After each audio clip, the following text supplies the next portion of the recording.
This is Dr. Jonathan Birnkrant. He's a pediatrician who studied at Dartmouth. He did his undergrad there and then also went to medical school there. He is board certified he is a board certified child, adolescent, and adult psychiatrist. He's published 3 books on medicine, and he currently is part of 2 private practices in the Valley, one in Aspen and one in Carbondale. We're going to start with you, Dr. Birnkrant. Can you give us a brief description of the effects of marijuana on the teenage brain? Certainly. I'd be happy to do that. I want to start out by just saying thank you for inviting me here, and all of us. Clearly a very important topic. And I want to also make it clear that, and I think this is important, that I never take any financial money for any type of meeting like this that I do. What I'm about to tell you is the information that is factual. There's no judgment here. There's no judgment on anything I'm saying. These are just the facts that, as we know them here. So let's get started. I provided a handout, and I hope everybody has that. The one of the brain. You can take a look at that. The children of the 80s will remember this is your brain. This is your brain on drugs. This is your brain on crayons. I'd like to start first with that upper right-hand corner. It says the neocortex, the cortex. This is the outer part of the brain. And what I'm going to be talking about is the areas of the brain that have receptors that the cannabis or THC marijuana attaches to. These are the areas of the brain that the marijuana attaches to. We know they have these receptors. Is that because we have marijuana running around in our brain? No. It's just a chemical similarity that allows marijuana to attach to these areas of the brain. It is not a naturally occurring substance within our brain. The cortex, the outer part of your brain, that's the area that's involved with a higher functioning, thinking. The things that we associate with higher animals, that we are able to think through our decisions, decision making. That's what I'd like to talk about right now. So the frontal area of the brain is big on decision making. And as any parent knows, that area of the brain is fully developed somewhere around 45 years of age. Just kidding. Mine's not there yet. Almost. But anyway, in reality, it's around 21 that area is fully developed. So we have an area of the brain in young people that are not fully developed, and that's where we get impulsivity. You may have seen that once or twice in your children. This is an area of the brain where we have decision making that is interfered with when you use marijuana, because that's an area of the brain that's affected. It's already not fully developed. Marijuana is going to further inhibit those thoughts, that thinking process, making decisions. And that's going to come into play when I'm going to talk about the next area, which is the hypothalamus. The hypothalamus is very involved with sexual behavior. As a lot of you young people know, there's a lot of pressures out there, whether it's to use drugs, have sex, you name it. And marijuana will enhance or disinhibit people from doing certain dangerous things. Sexual behavior is increased. If you are a young person who is trying to make a decision as to whether or not you want to move forward in your sexual development, this is going to be that much more inhibited, that much more affected by the use of marijuana. Now, the hypothalamus is also involved in appetite, and so people also talk about when they use marijuana, they get the munchies. Well, that's where it's coming from. It's the hypothalamus. Excuse me. So let's move on.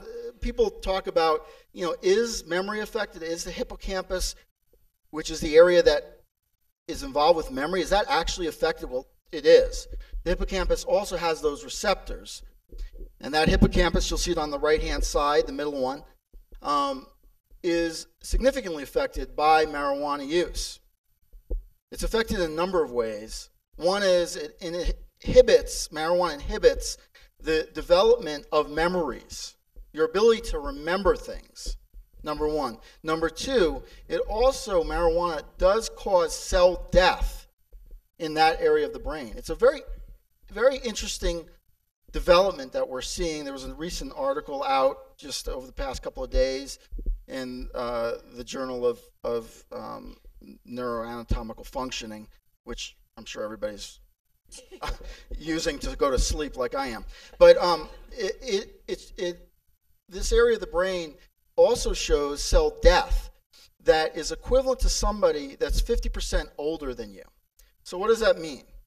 If you're, let's say, 20 years old, if you're using marijuana, the amount of cell death in that area is equivalent to somebody 50% older than you. So 30. If you're 30, someone who is 50% older than that, 45, and so on. As adolescents, having cell death in that area of the brain is unnatural. We don't have cell death in that area of the brain when we're young, but it is happening when you use marijuana. Dr. Birnkrant, can I interrupt just for a minute, because you bring up a point. Does that mean that you don't get those cells back then, or is that a permanently they're gone? Cell death in the brain is permanently gone. The question, though, that comes up is, will your memory recover? And that is not certain. We don't know the answer to that. We certainly all know people who have used marijuana, stopped using it, and the memory has come back. There's a lot of ability of your brain to accommodate for those sorts of things. There are other people that we also know who have used marijuana for a very long time, and we see ongoing, lasting effects. The next area I'd like to talk about is an area called the ventral striatum. This is an area of the brain, you'll see it on the left-hand side, that word there, ventral striatum. That's an area of the brain that's involved with reward. And if you think about reward and use of marijuana, there's something called the Amotivational Syndrome, where people lack interest, lack joy. And how does this develop? Well, in that area of the brain, the ventral striatum, that has receptors that are being bombarded by marijuana. Because they're being bombarded by marijuana, those receptors start pulling back. They start being removed. So instead of having maybe 5 receptors in a specific area, it's reduced down to 2 or 1. When you remove all those receptors, what used to stimulate you, skiing, biking, the sun, just the water, hanging out with friends, that same amount of stimulation no longer gives you the same amount of reward you had. And that's why we get this amotivational syndrome. The other area I'd like to talk about is the amygdala. The amygdala is an area deep within the brain that's involved in anxiety. The amygdala has receptors for marijuana, THC. Marijuana causes anxiety. Period. That's all there is to it. Marijuana causes anxiety. It makes anxiety worse. And I have countless numbers of patients who can tell you that. Now, some people say, well, I use it because I feel better. I feel less anxious. That's your cerebral cortex. If you're high, you're not making judgments, and your cognitive functioning isn't there, then whether or not you're anxious in the moment that you're using marijuana is at question. But I can tell you that the more that you use marijuana, the more likely it is that you'll be anxious on an ongoing basis. It's not unlike alcohol. Alcohol is a depressant. We all know that. We need to be aware that marijuana is an anxiety-provoking drug. Now, the next thing, which is related to a lot of what the police are trying to get people aware of, is how does it affect your coordination, your balance, your judgment? Those are the areas of the cerebellum and also the area of the basal ganglia. And that's motor control, motor judgment. And then lastly, I'll just point out the brainstem and the spinal cord. The brainstem and the spinal cord are involved with things like nausea, vomiting, and pain. That's where medical marijuana comes in. That's the area. Pain we're talking about is severe pain. Severe, intractable pain.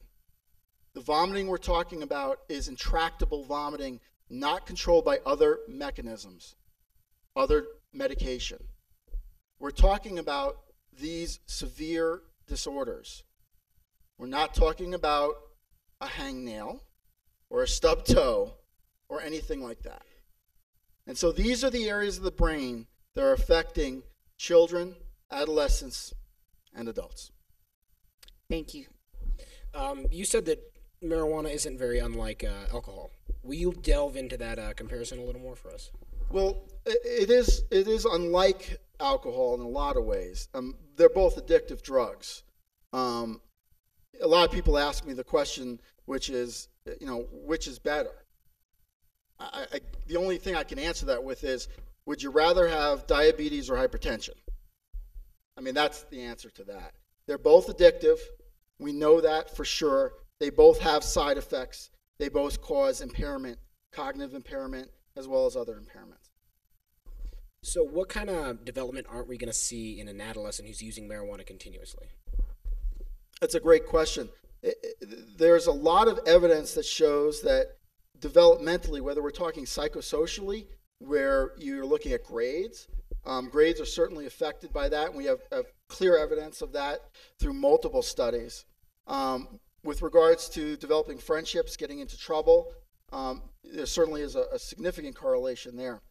I'd like to point out the other side of that handout I gave you, which is a graph. And I'd like to just go over that graph for a quick second. Thank you. This is a graph that talks about a particular gene called the Comte gene. This gene is involved with the breakdown of dopamine. Dopamine is a neurotransmitter in the brain. You may have heard of serotonin, norepinephrine. Dopamine is another one. Dopamine is very much involved with many things, reward, hence the addictive nature of these substances. But dopamine is also controlled by this gene and is also involved with something called schizophrenia and psychosis. I'd like you to take a look at this graph for a second. On the on the left-hand side is a variant of the genotype called MET. When people have the MET variant of this genotype and they use marijuana before the age of 18, their risk of developing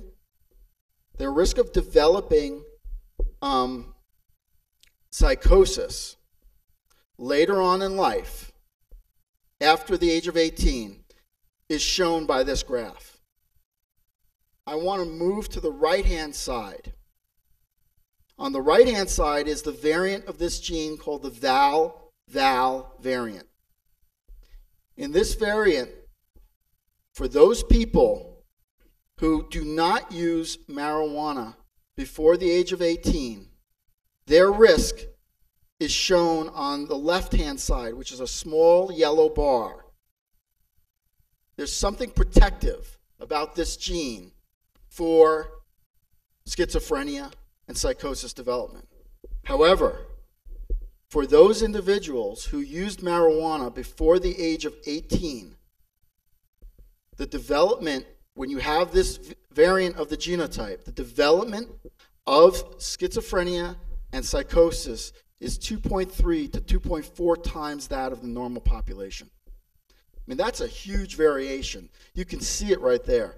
Just by using marijuana, you increase your risk as an adult of becoming either psychotic or schizophrenic. It's a scary, scary graph, but it's real. And this is what I call Russian roulette. The only problem with this is you've put 6 bullets in the barrel instead of just one when you use marijuana.